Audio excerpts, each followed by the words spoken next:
Israel is deciding how to respond to this. Hundreds of drones and missiles fired over the weekend from Iran. Damage on the ground was limited. Damage to regional stability much more severe.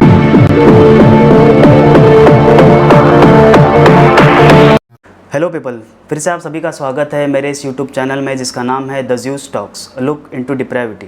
तो north Lebanon में उड़ रहे Israeli drone को Hezbollah द्वारा मार गिराने के बाद इसराइल ने रविवार को हिजबुल्लाह के ठिकानों पर हमला किया। इसी के साथ इसराइल ने सीरिया डेमेस्कस में एक एयर स्ट्राइक की जिसमें ईरान के टॉप मिलिट्री ऑफिशियल्स और 11 लोगों की मौत हुई।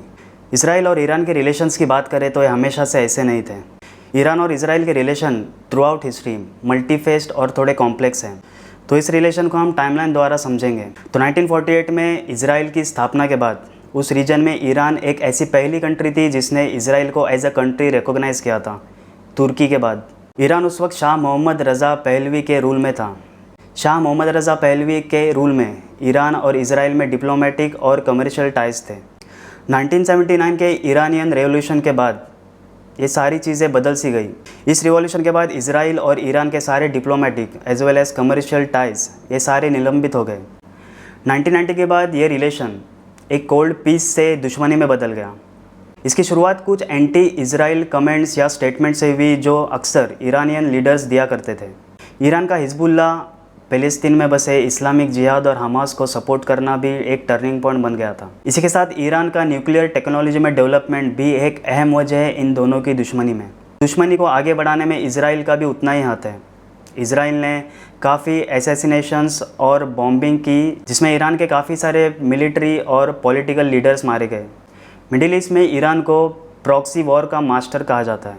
इसराइल पे अक्सर जो हमले होते हैं यमन और लेबनान जैसी कंट्रीज से, उसके पीछे ईरान का हाथ होता है। रिसेंटली ईरान के इसराइल के इस अटैक को एक हिस्टोरिक अटैक माना जा रहा है। ईरान के किए गए इस हमले को ट्रू प्रॉमिस नाम दिया गया है। सोर्सेज की माने तो ईरान ने इसराइल पे 15 मिनट के अरसे में करीब 100 रॉकेट लॉन्च किए। उससे पहले लेबनान से कई रॉकेट्स इसराइल पे दागे गए। उसमें से कई रॉकेट्स इसराइल ने आयरन डोम जैसी टेक्नोलॉजी से इंटरसेप्ट किए। ईरान की तरफ से एक बेहतरीन स्ट्रैटेजी अपनाई गई है कि लेबनान द्वारा फायर किए हुए रॉकेट्स आयरन डोम को कमज़ोर करेंगे और वहाँ से ईरान अपने ड्रोन द्वारा इसराइल पे रॉकेट फायर करेगा। ईरान ने इवन यूएस को भी वार्न किया है कि वो इस युद्ध में इन्वॉल्व ना हो। इवन रशिया ने भी यूएस को वार्न किया है कि अगर यूएस इस युद्ध में कूद गई तो वो इस युद्ध में कूदने से पीछे नहीं हटेंगे। तो ये आप देखने की बात है कि ये जंग मिडल ईस्ट तक सीमित होती है कि ये एक वर्ल्ड वॉर 3 का आगाज़ है। सो आई होप दोस्तों आप लोगों को ये वीडियो पसंद आया होगा। So please like, share and subscribe. जय हिंद।